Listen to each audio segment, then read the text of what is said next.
당신의 십자가. 안수길. 고기비늘처럼 매끄럽게 윤기나는 가루눈이 아침부터 나풀나풀 소리 없이 내리고 있다.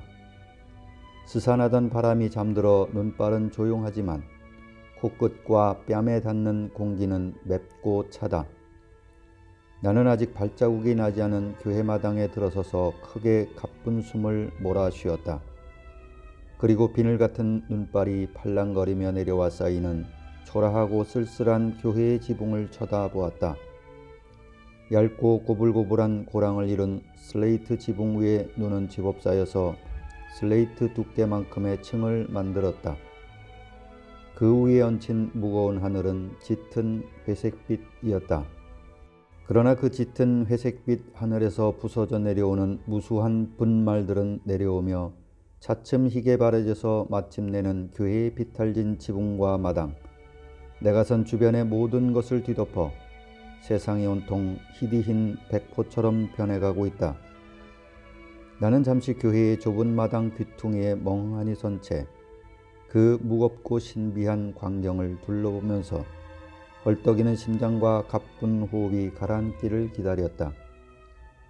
마을에서 교회로 올라오는 좁은 길은 상당히 가파른 편이어서 걸핏하면 쫄구덩 미끄러지기가 십상이었다. 웬만큼 숨통이 크게 열린 사람이라도 몇 번쯤은 큰 숨을 몰아쉬며 다리쉼을 해야 할 것 같았다. 올라오다가 나는 2번이나 엉덩방아를 찧었다. 그때마다 제기랄 소리가 절로 튀어나왔다. 도대체 기대할 것이라곤 한 푼어치도 없을 이 쓸쓸한 교회를 왜 찾아가고 있는가에 대해 스스로 반문하기도 했다. 갈 곳조차 정하지 못한 채 두껍고 육중한 철문 밖으로 내던져진 나는 맨 처음 고향을 생각했었다. 이미 15살 때 떠나와 17년 동안 한 번도 가보지 않은 고향이지만 그래도 그곳엔 누군가가 무엇인가가 나를 기다리고 있을 것 같았기 때문이었다. 그러나 막상 고향으로 가는 길을 생각하고 골목을 더듬고 거기서 낯을 익히며 살던 17년 전의 얼굴들을 생각하게 되자 내 마음은 다시 차갑게 얼어붙었다. 14시 하행선에 승차하실 승객은 승차권을 준비하시고 개찰구로 나와주시기 바랍니다. 대합실의 딱딱한 나무 의자에 앉아서 안내방송을 듣고 있던 나는 개찰구가 아닌 매표 창구로 가서 들고 있던 승차권을 내밀고 환불을 요구했다. 출발 직전이라 90%만 환불해드립니다. 영무원의 말에 나는 그냥 고개만 끄덕였다. 영무원은 내 고갯짓 따위는 쳐다보지도 않고 내가 지불했던 6,800원의 90%에 해당하는 6,120원을 돌려주었다. 90%. 그것도 과분하지. 잘못 접어든 내 인생을 되돌리는데도 그만큼 되돌려받을 수 있다면 얼마나 좋을까. 그러나 부질없는 생각이었다. 대합실을 나와서 나는 잠시 망설였다. 하늘은 잔뜩 찌푸린 채 울상이고 역 앞의 좁은 공터에 흩어진 휴지와 쓰레기들을 쓸며 부는 바람은 을씨년스러웠다. 육중한 철문 안에서 살던 2년 동안 그렇게도 그립던 철문 밖의 세상이 이렇게 막막한 곳이던가. 17년 전 인적이 끊긴 서울역 광장을 내다보며 느끼던 그 막막함이 다시 내 앞을 가로막고 있었다. 그때 광장 복판으로 허접 쓰레기를 굴리며 지나가는 바람 소리를 듣고 나는 문득 다시 고향으로 가고 싶다는 생각을 했었다. 바람 소리, 고향에서 듣던 바람 소리는 잔잔했고 영악한 사람들보다 언제나 마음을 따뜻하게 가라앉혀 주었다.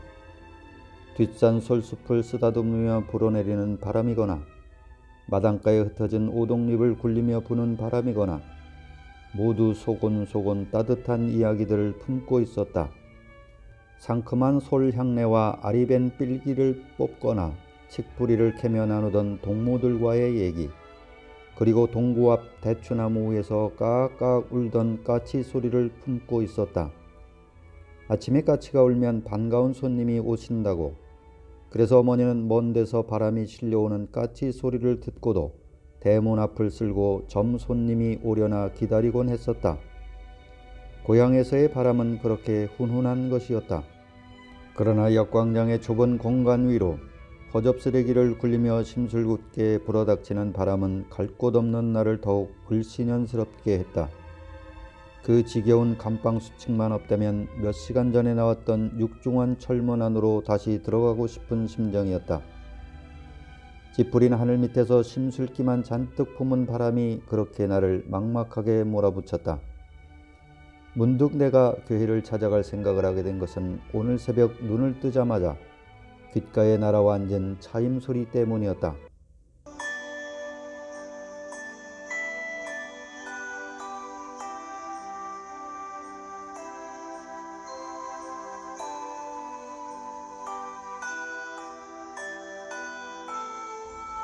나는 나도 모르는 사이에 차임 소리에 맞춰 찬송가의 한 구절을 웅얼거리고 있었다.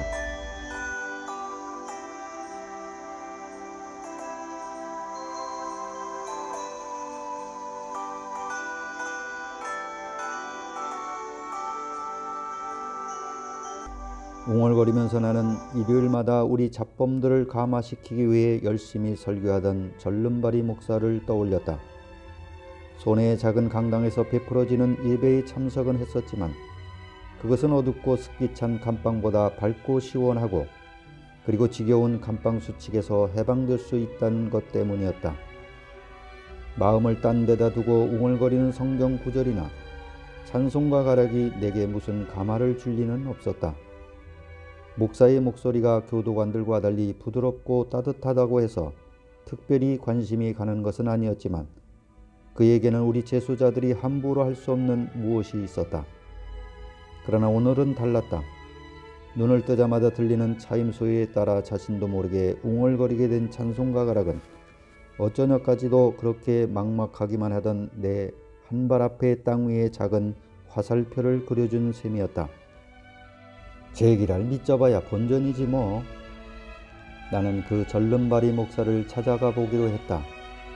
왜냐라는 건 굳이 생각해 보지도 않았지만 설사 누가 물어본데도 그저 그냥 이라는 말밖에는 달리 마련할 답변이 없었다. 그저 그냥 차임 소리를 들었고 그것이 내 머릿속에 들어있던 가락과 일치했기 때문이고 그 가락은 교도소에서의 예배 시간에 방아다리라는 목사를 따라 부르며 익힌 것이다. 어쩌면 그 방아다리 목사가 한 끼 밥이나 하룻밤 잠자리를 베풀어 줄지도 모른다.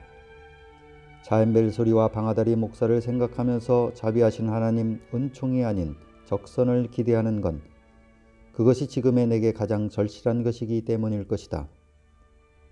눈이 옵니다요. 방문을 나서자 여관 모습만큼이나 허술하게 생긴 주인 사내가 몽당비로 얇게 깔린 눈을 쓸면서 말했다. 예, 그렇군요. 눈이 오네요, 사랑눈이. 나는 주인이 쓸어놓은 마당으로 내려서서 손바닥을 펼쳐 시답지 않게 떨어지는 눈가루를 받았다. 한두 나쯤 손바닥에 내려앉았던 눈가루는 다음 것이 내려앉기도 전에 스스로 녹아 없어지고 말았다. 그러나 건물 벽 사이로 좁게 뚫린 하늘에서 끊임없이 눈가루는 팔랑팔랑 날아내리고 그것들은 가볍게 춤추듯 내려와 좁은 골목길을 덮으면서 윤을 내고 있다. 손님 멀리 안 가거든 저녁에 또 오쇼. 오늘은 방을 뜨뜻하게 해드릴 테니. 아마 거짓말일 것이다. 어제 저녁 숙박비를 받으면서 방이 절절 끓는다고 했지만 들어가 보니 냉방이었다. 그러나 나는 네 라고 큰 소리로 대답했다.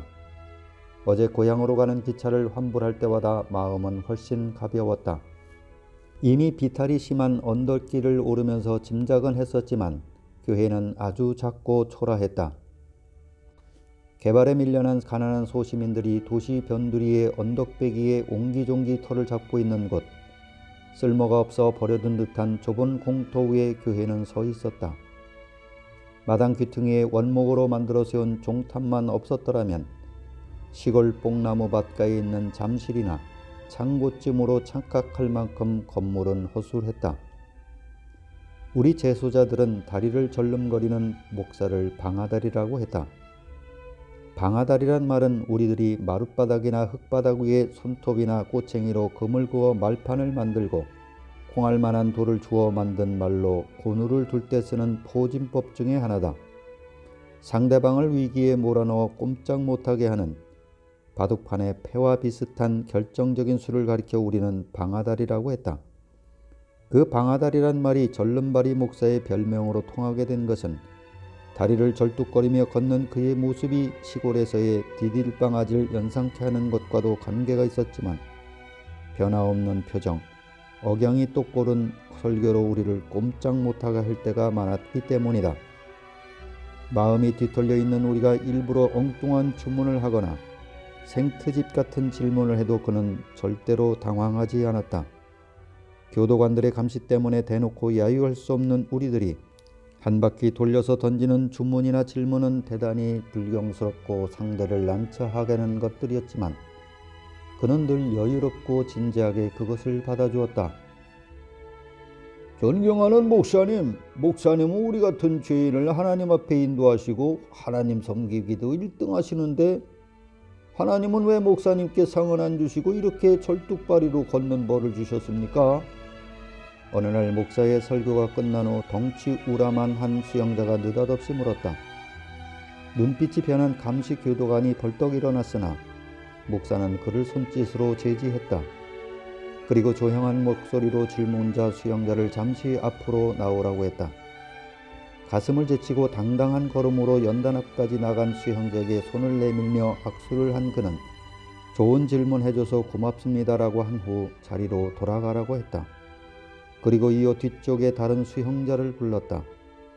지명된 수영자는 어깨를 움츠린 채 종종 걸음으로 나왔다가 역시 목사와 안수를 하고 제자리로 돌아갔다. 이어서 그는 연단 위에 작은 원을 그리며 그의 절룩걸음을 보여줬다. 무슨 생뚱스런 짓인가? 의아심을 품고 바라보았던 우리에게 그는 말했다. 여러분 보셨지요? 저 두 분의 걸음새가 같지 않고 내 걸음새가 또한 저분 두 분과 같지 않습니다. 걷는다는 것은 나 스스로 원하는 장소로 이동하는 수단에 불과합니다. 어떤 모습이로든지 스스로 이동하고 옮겨갈 능력이 있다는 것은 하나님의 은총이지 결코 벌이 아닙니다. 누워서 일어날 수 없는 자, 앉아서 일어설 수 없는 자, 그리고 제 자리에서도 한치도 옮겨갈 수 없는 자들에 비해 여러분과 나는 다 같이 하나님의 큰 은총을 받은 것입니다. 단지 걷는 모습이 같지 않을 뿐입니다. 다른 모습을 왜 벌이라고 생각하십니까? 아무도 말이 없었다. 말 없는 수영자들에게 한마디를 더 남기고 목사는 강단에서 내려갔다. 형제들, 하나님은 어디 계십니까? 바로 여러분 마음속에 계십니다. 하나님을 의심하고 자신을 의심하는 것이야말로 벌받을 일입니다. 믿으십시오. 믿는 자에게 복이 있습니다.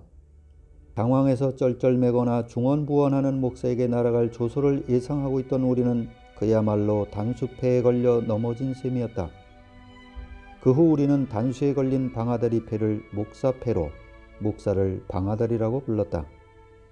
우리 제소자들에게 무슨 가마를 주겠다고 와서 떠버리는 교화위원들은 방아다리 말고도 여럿 있었다. 대학 교수로 양치성을 가졌다고 해서 양조장이란 별명으로 통하는 뚱뚱한 여자도 있었고 왼쪽 밤에 있는 검은 점의 한 가닥에 기다란 꼬부랑 털을 달고 다니는 도학자, 짓거릴 때마다 양쪽 입가에 허옇게 비지를 뿜은 두부장수, 장삼을 걸치고 오는 땡초, 그들은 모두 우리를 가두고 있는 담장 밖의 세상에서 명사로 통하는 거물 인사들인 셈이었다. 그러나 우리들은 그들의 얘기를 그렇게 귀담아 듣는 일은 별로 없었다. 얌전히 앉아서 귀를 기울이는 척하는 것은 우리 주위에 버티고 있는 교목과 직원들의 칼같은 눈총 때문이었고 매주 실시되는 그 감화 시간이 싫어하지 않는 것은 교도관들보다 더 무서운 감방장의 눈에서 벗어날 수 있을 뿐만 아니라 담장 밖에 신선한 세상바람을 묻혀 가지고 오는 사람 구경이 재미있었기 때문이다. 우리들은 양조장이나 도학자, 두부장소, 땡초의 강연을 들을 때마다 교묵과 직원들의 눈치를 보아가며 비죽비죽 안 입고 온 조소를 날리기도 하고 떨고 시어터진 표정으로 무언의 조롱을 보내기도 했다. 그러나 방아다리는 우리에게 그런 틈새를 주지 않았다. 언제나 단위에 올라서면 기도를 했고 기도가 끝나면 여러 형제들하고 우리들 하나하나와 눈을 맞추듯이 돌아본 뒤에 설교를 시작하곤 했다. 우리는 예의 그 질문 사건 후로는 초반 눈싸움부터 치고 들어가는 판이었다.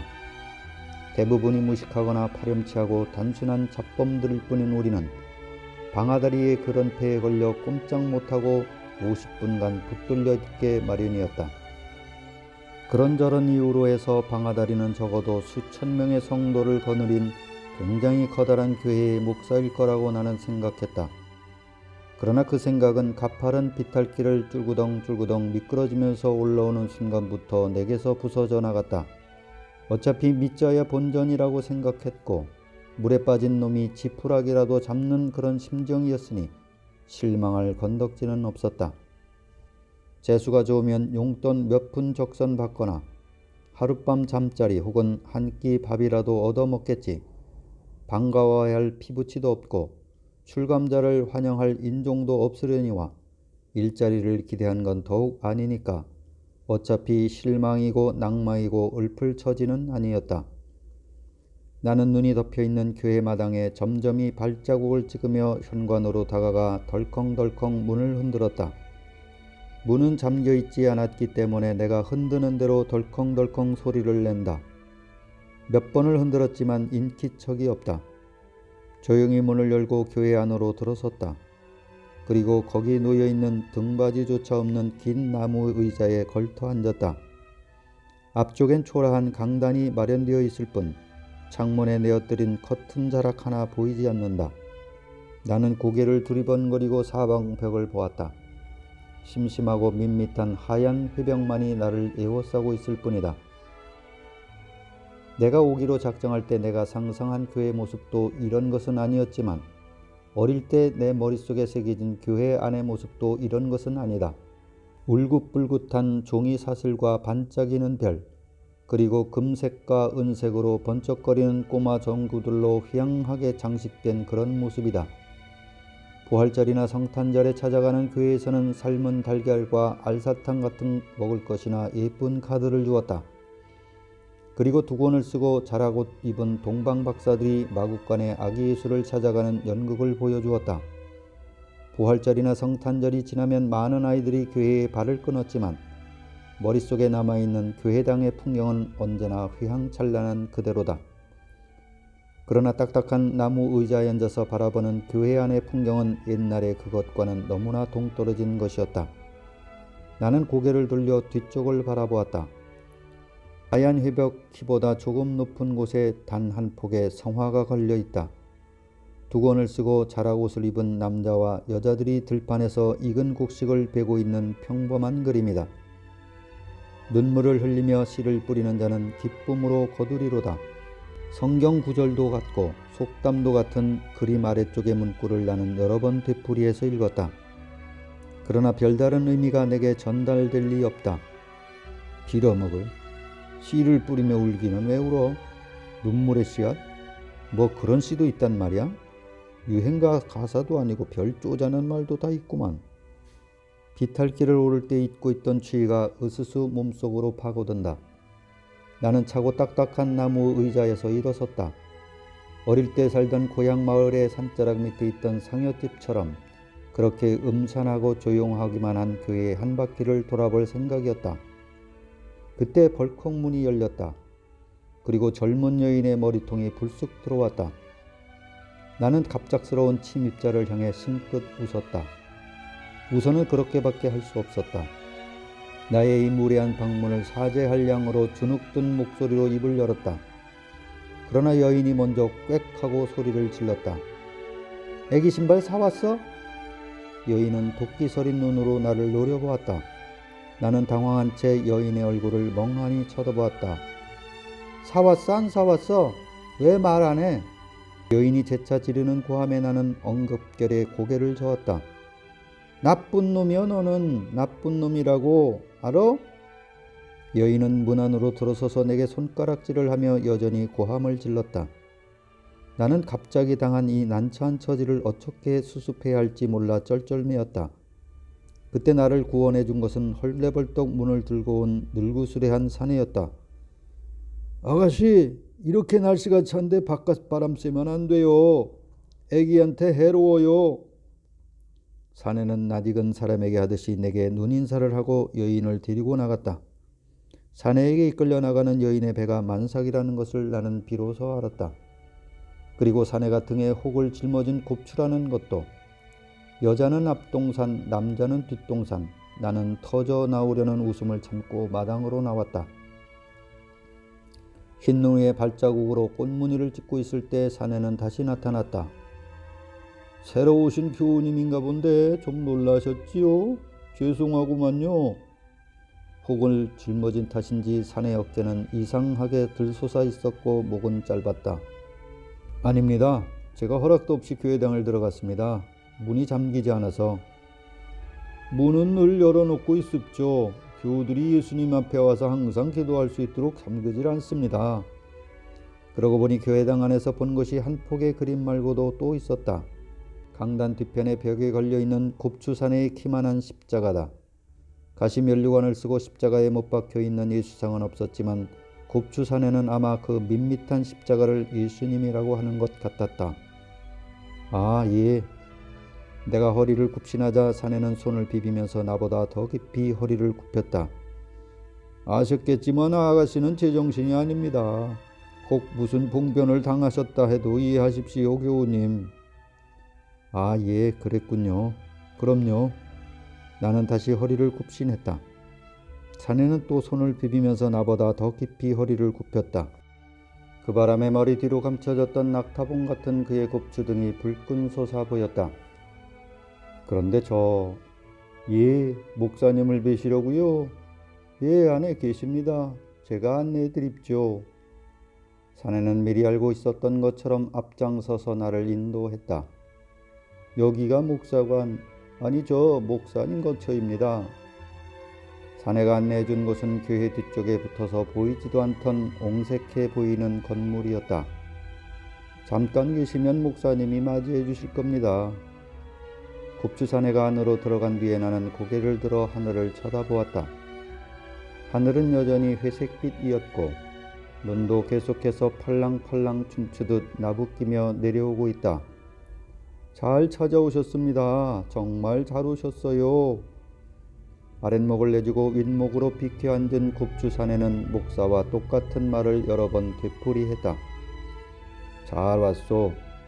갈 곳이 생길 때까지 불편한 대로 함께 지내봅시다.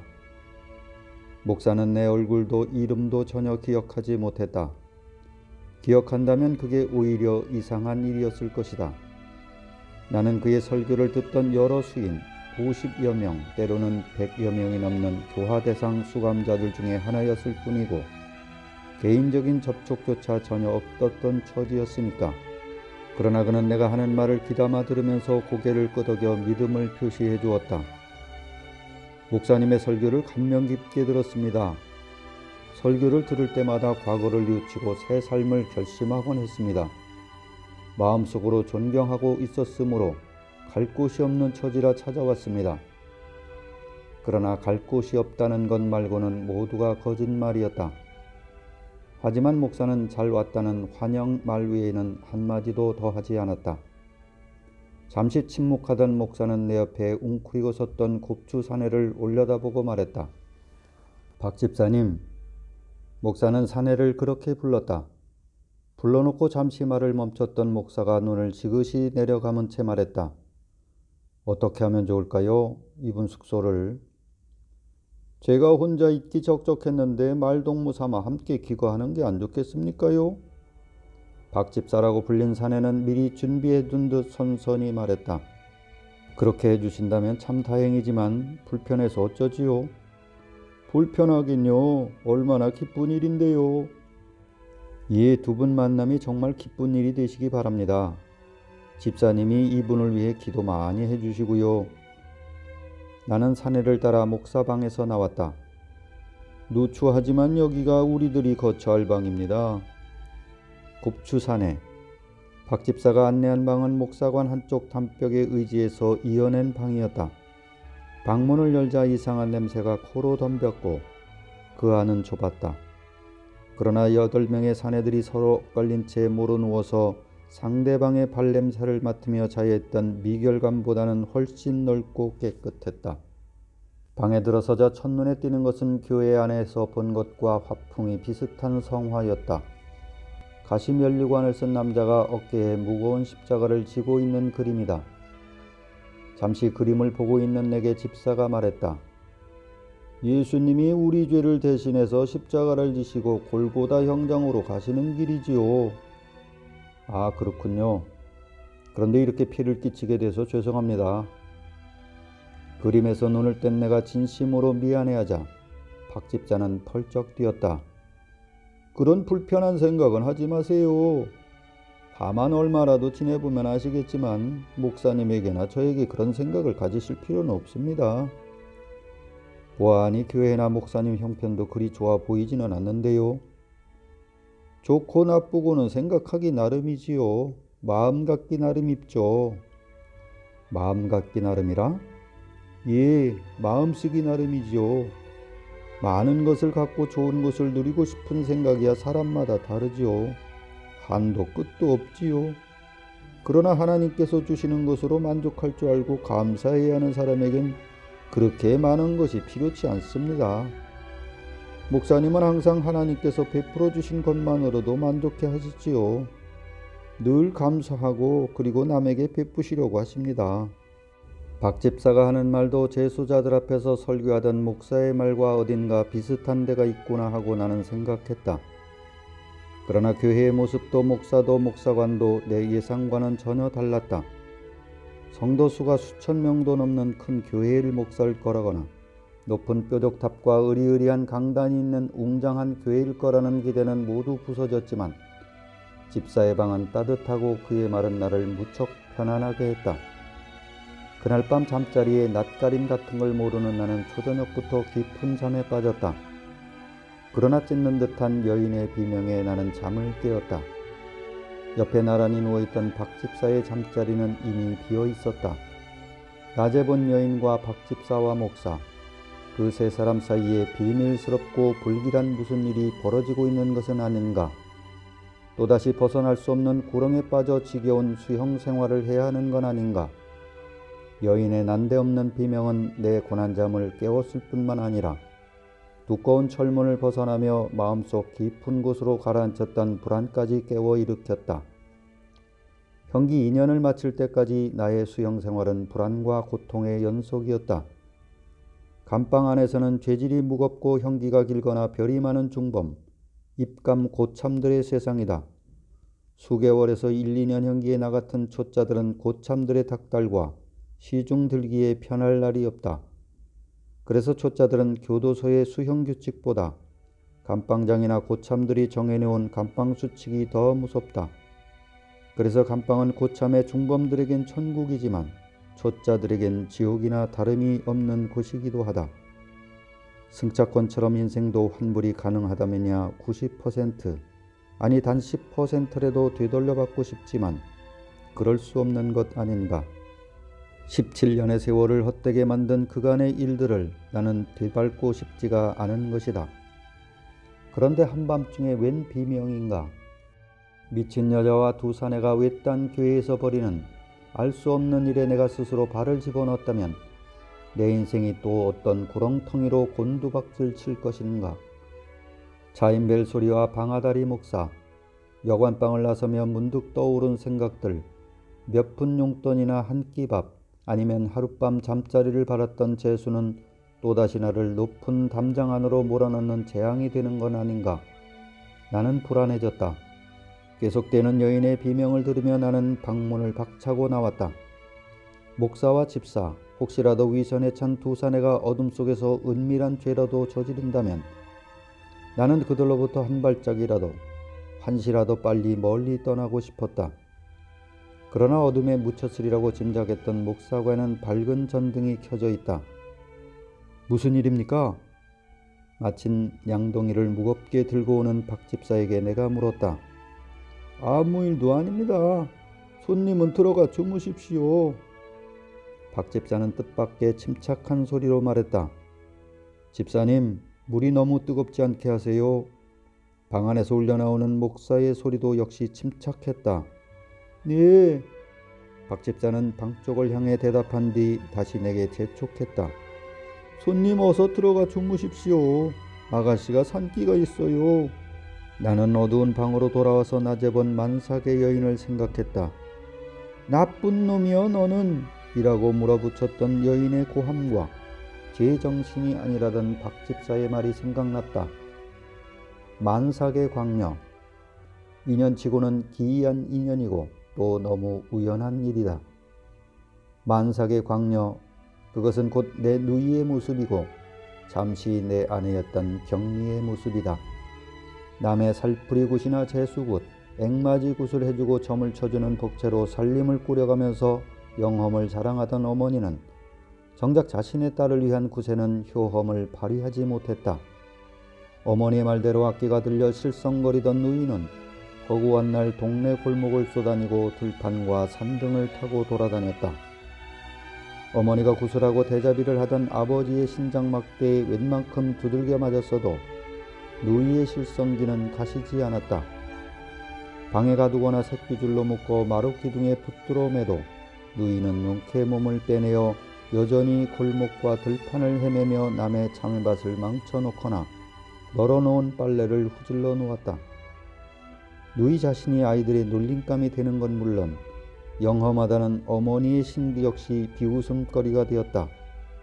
누이는 결국 시모를 아이를 베게 되었다. 신장막대를 잡던 손에 갱이자루를 든 아버지는 누이를 겁탈한 놈을 잡겠다고 눈에 독을 품고 돌아다니다가 화병을 얻어눕고 어머니의 점과 굿판은 찾는 손님이 없어져 자연히 시들해져 버렸다. 점점 찌들어가는 살림살이에 늘어가는 것은 마당에 뱉어놓은 아버지의 피갈의 자국과 누이의 배통뿐이었다. 나는 다니던 학교를 걷어치우고 돈 한 푼 없는 맨주먹으로 서울행 기차를 탔다. 그리고 17년 무작정 고향을 떠난 사람들이 겪는 진구렁 같은 생활을 그대로 겪어야 했다. 양아치 뚜룹제비, 떠돌이 구두 닦기, 중국집 배달꾼. 그러다 나이 30에 같은 식당에서 설거지하던 여자와 눈이 맞아 살림이라는 걸 차렸다. 자, 이제는 제대로 살아보자. 턱뼈가 붉어지도록 이를 악물고 나는 다짐했다. 그러나 주방에서 우동을 뽑는 뚱보 녀석이 나의 그런 다짐을 산산이 부숴버리고 말았다.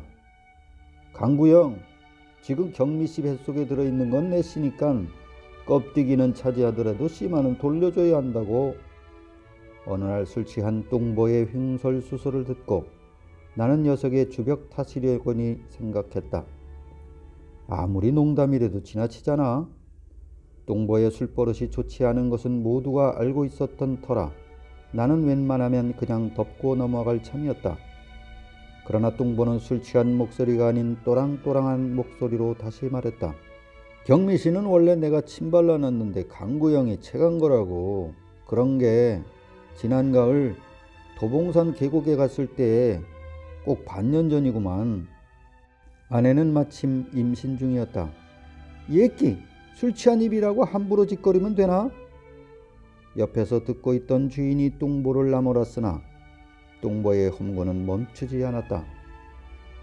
고놈이 나와보면 알 거요. 시임자가 누군지. 밭주인이 바뀌었다고 신고놓은 씨꺼정 차지하라는 법은 세상 어디에도 없을 테니까. 뚱보의 계속되는 험고는 마침내 내 인내의 줄을 끊어버렸다. 나는 들고 있던 수저를 거꾸로 잡은 채 뚱보의 몸을 마구 찔렀다.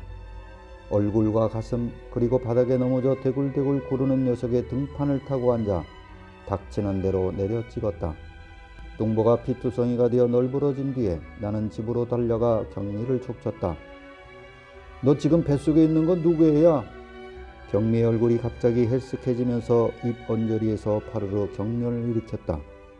대답해! 나는 경미의 입에서만이라도 아니라는 대답이 나오기를 바랐다. 그러나 경미는 힘없이 고개를 떨어뜨렸다. 나는 경미를 그냥 두지 못했다. 두 연놈을 피투성이로 만들어 놓고 살림을 끝장내고 그리고 2년을 먹었다. 서울 A교도소에서 1년쯤 지나고 나니 우리와 같은 시시한 잡범을 가둬둘 방이 부족했던지 나는 10여 명의 다른 잡범들과 함께 이곳 CC의 교도소로 이감되었다. A 교도소에서의 수감딱지를 인정받지 못한 나는 다시 초짜가 되었다. 뚱보의 막말보다 더한 모욕과 굴욕이 따랐지만 칼같은 감방 수칙을 따르지 않을 수 없었다. 이따금 생각나듯 재소자들을 위한 운동회도 열어주고 무슨 봉사회라는 단체에서 오는 여자들이 떡과 음료수 맛도 보여주고 그리고 양조장, 도학자, 두부장소, 땡초, 방아다리와 같은 명사들의 옷깃에 묻어오는 바깥 세상의 냄새도 맡고 그러는 사이에 다시 1년이 지난 것이다. 한참 후에 목사관으로부터 아기의 맑은 울음소리가 들려왔다. 어쩐지 그건 울음소리가 아니라 세상에 자신의 존재를 알리는 환호성 같았다. 나는 공연히 가슴이 두근거렸다. 가슴 깊은 곳에서 탄성이 튀어나왔다. 탄생이라는 게 이렇게 가슴 울리는 일인가? 감사합니다. 감사합니다. 주님 감사합니다. 박 집사가 연신 중얼거리며 들어왔다. 손님 잠을 설치셨겠군요. 순산인가요? 아가씨가 조금 고생은 했지만 생각보다 순산한 셈입니다. 아들을 낳았고요. 아, 그래요? 애기 아버지가 무척 기뻐하시겠네요. 글쎄요, 그야. 박 집사는 말끝을 흐리며 잠시 외면했다. 공연히 잘 깔려있는 이불자락을 다독거리며 말을 피하던 집사는 한참 뒤에서야 감춰두었던 떡보자기를 풀듯 얘기를 꺼냈다. 여인은 교회 문 앞에 버려진 갓난아이를 목사가 딸 삼아 키운 것이란다. 사모님도 이미 주님 곁으로 가신 지 오래됐으니 다른 혈육을 보실 수도 없는 처지였는데 딸을 얻으셨으니 목사님은 참으로 큰 축복이라고 생각하셨지요. 그런데 사춘기에 든 아가씨가 방황을 했어요. 자기를 버린 부모를 저주하고 목사님의 지극한 사랑에 오히려 반항하며 빗나가기 시작했어요. 마침내 마귀의 시험에 걸려 제정신을 잃어버렸지요. 목사님이 무수히 기도도 했고 정신병원에도 입원했었지만 차도가 없습디다. 이런 그녀를 교회에 드나들던 한 청년이 겁간을 했더란다. 목사는 그 청년이 누군가를 알고 있었지만 청년이 스스로 죄를 고백하고 용서를 구하기를 기다렸단다. 그러나 청년은 침묵했고 얼마간 시간이 지나는 사이에 마을엔 이상한 소문이 퍼졌더란다.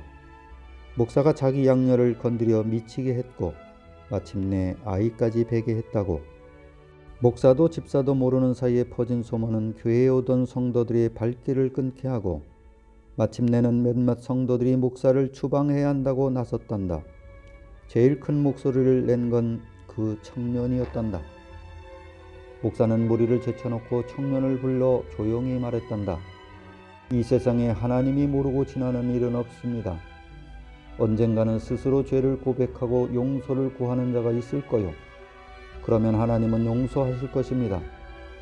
저 사람들에게 가서 그때까지 기다려달라고 이르시오. 그러나 청년은 사람들 앞에 나가 목사가 다른 사람에게 죄를 덮어 씌우려 한다고 소리치다가 목사에게 폭행까지 가했단다. 누군가의 신고를 받고 달려온 경찰이 청년을 연행해 가고 검찰에 송치된 청년은 마침내 사실을 자백하고 목사는 비로소 오해의 사슬로부터 자유로워졌단다. 그래, 그놈은 지금 감방에 있습니까? 내가 물었다. 아니요. 지금은 어디 있는지 알 수 없지요. 목사님이 검찰에 가서 방면을 호소해서 풀려났지만 마을에 돌아오지 않고 어디론가 가버렸습니다. 그놈을 풀어주다니요. 탈색된 사진처럼 희미해가던 내 과거가 다시 나를 잡아 분노 속으로 몰아넣었다. 겁탈당한 딸의 만삭이 된 배를 보며 그놈을 잡아 죽이겠다고 괭이자루를 잡고 분노에 떨었던 아버지. 결국은 몸져 누워 피가래를 뱉으면서도 한을 사귀지 못했다. 경미의 뱃속에 든 씨가 자기 것이라는 뚱보를 용서할 수 없었던 나는 그 두 년놈을 피투성이로 만들어버렸다. 그 때문에 17년의 내 생활이 한순간에 고스란히 무너지지 않았던가. 내가 사려진 주먹을 부르르 떨자 집사는 두 손으로 내 주먹을 감싸쥐고 말했다. 미움보다는 용서가 모두에게 약이 됩니다. 미움을 보내면 미움이 되돌아오고 서로를 파멸시키지만 용서는 사랑으로 변해서 서로를 감싸주는 약이 됩니다. 잠시 깊은 숨을 몰아쉰 집사가 다시 말했다. 저도 처음엔 그 사람이 왜 벌을 받지 않게 하느냐고 그랬지요. 그런데 목사님은 7번씩 70번이라도 용서하라는 주님의 말씀을 잊었느냐고 하셨어요. 지금도 목사님은 그 청년이 언젠가는 돌아오리라고 믿고 계십니다요. 자식과 부모의 인연은 하나님이 맺어주신 인연입니다. 우리 인간이 그 인연을 어기면 더 큰 고통에 들겠지요. 생각해보면 감옥에서 아이에게로 돌아오는 것보다 아무리 먼 곳에라도 밝은 세상에 있다가 돌아오는 길이 훨씬 가까울 테니 목사님 말이 진리지요. 집사는 하나님을 믿는 것인가 목사를 믿는 것인가 나는 생각했다. 진정 믿는다면 누군들 무엇인들 어떤가. 목사를 믿는 것이 곧 하나님을 믿는 지름길인지도 모른다. 적어도 박 집사에게는 그것이 서로 다른 길일 수 없는 것이라 싶었다. 방아다리, 그가 재소자들이 가마 시간에 무식하고 파렴치한 잡범들을 꼼짝 못하게 붙들고 있었던 것은 근엄한 표정이나 말소리뿐만이 아닌 보이지 않는 진짜 방아다리와 같은 높은 수가 있기 때문이 아닐까. 그 수가 곧 용서와 사랑이란 것인가. 이제 곧 새벽종 칠 시간이 될 겁니다. 손님은 좀 더 눈을 붙이시지요. 박 집사의 육감 시계는 정확했다. 그가 방문을 열고 나가자 곧이어 먼 곳에서 들리는 어제 여관방에서 들었던 차임 소리가 울리기 시작했다.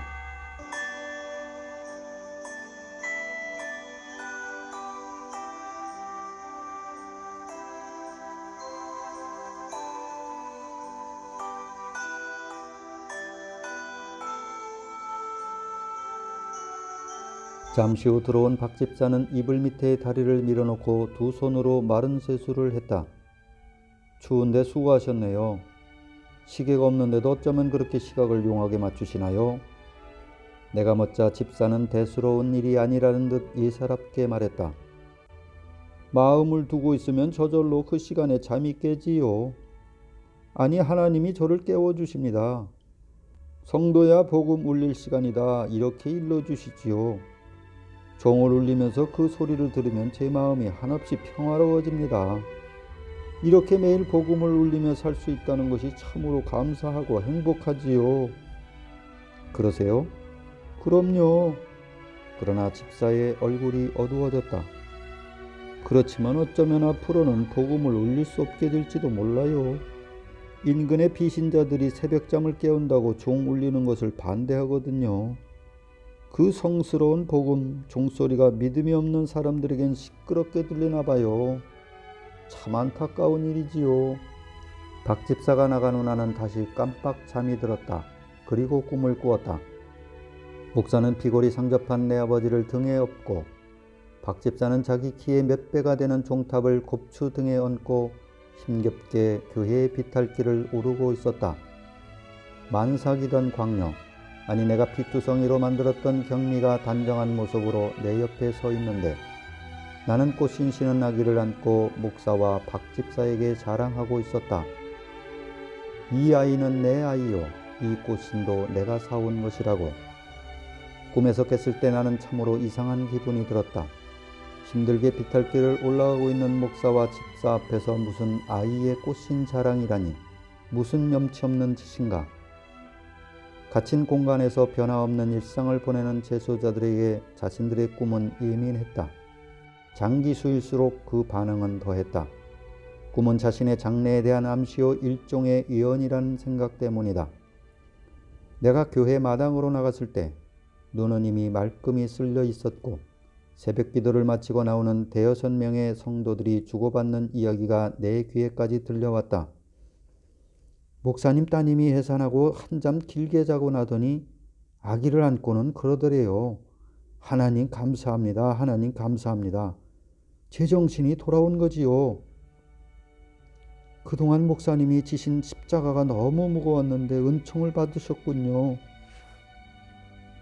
만삭의 광녀, 그 딸로 인한 고통의 십자가, 그 십자가를 벗은 목사는 어째서 나의 아버지를 등에 업고 힘겹게 교회의 빗달길을 오르고 있었을까? 나는 새벽의 꿈을 생각했다. 양녀로 인한 고통의 십자가를 벗은 목사가 이제는 돌이킬 수 없는 내 인생의 고통과 죄업을 당신의 십자가로 지고 가려는 것인가? 내가 눈을 들어 목탑에 달린 종을 바라보고 있을 때 종소리를 들으면 평화로워진다는 박 집사가 나를 불렀다. 손님, 목사님이 부르십니다.